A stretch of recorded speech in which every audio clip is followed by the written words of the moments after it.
आहे ती समोर मी यंदाच्या वर्षी माझ्या माहितीप्रमाणे जेवढे अर्थसंकल्पामध्ये तरतूद करायला पाहिजे होती तेवढी तरतूद केलेली आहे।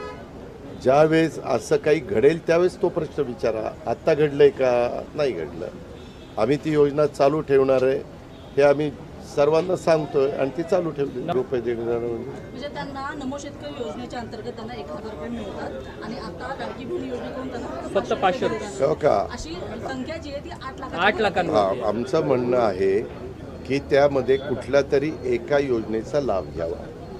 मग त्यांनी इकडची योजना जी आहे राज्य सरकारची ती 500ची केंद्राची ती त्यांना मिळेलच।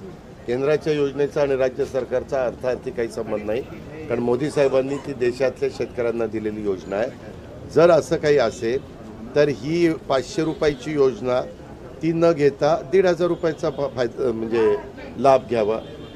कुठला लाभ निवडायचा ते ऐच्छिक आपण आमच्या लाडक्या बहिणींवर सोपवलं।